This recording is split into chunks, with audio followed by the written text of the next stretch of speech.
Institutionalization of English has taken place in many parts of the world, especially the countries which were former Britain colonies.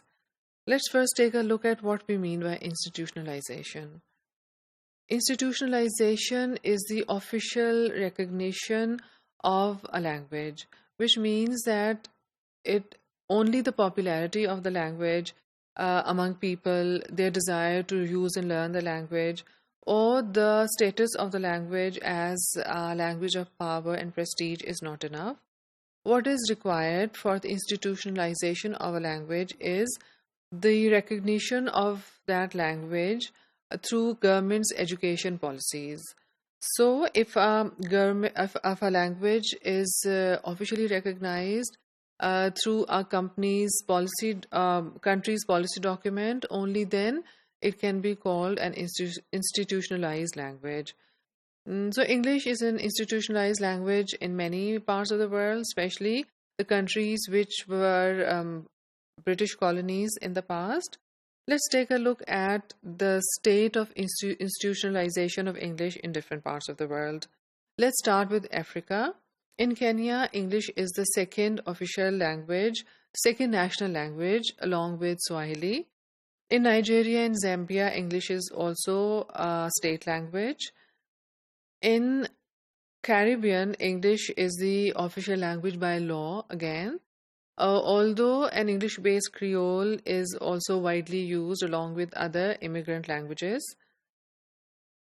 In Asia, it is the official language in Pakistan, as we all know. In India also, it is one of the associate languages. In Singapore, it is one of the 4 official languages along with Tamil, Malay, and Mandarin Chinese. In Europe, however, it has not been institutionalized yet, but the uses of English in Europe are gradually, the functions, the uses of English in Europe, which many of European countries, as we know, fall in the expanding circle of the 3-circle model. So in many of these countries, the use of English and the functions for which English is used is gradually increasing. So we have this emerging Euro-English variety these days. English is a working language of the European Union along with French, which means a lot of correspondence, and sometimes meetings are conducted in English. English is the fluency in English is also a prerequisite for all European Union members because it is one of the official languages, and correspondence is done in English, and often meetings are conducted in English.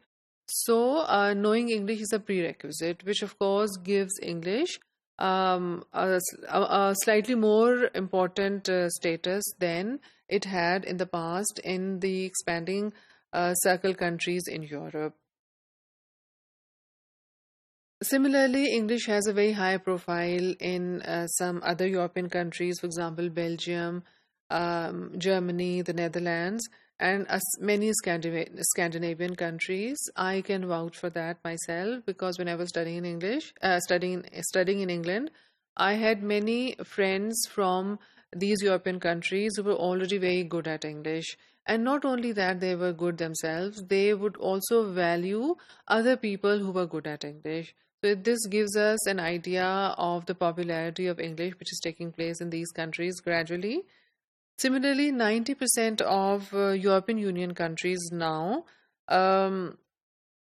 have made it almost mandatory for students to learn English as their first foreign language in school. So all European Union countries, European Union students learn English as a foreign language in school.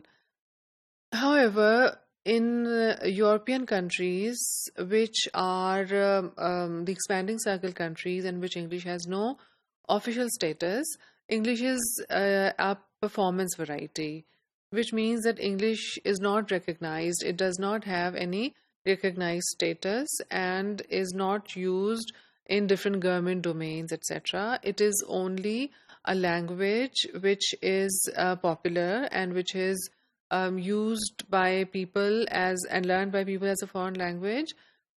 But as we have just discussed, that we see in these countries as well, in many European and not only European, Asian countries as well, for example, Korea, China, Japan, we see that English is being used for more extended functions than it was in the past.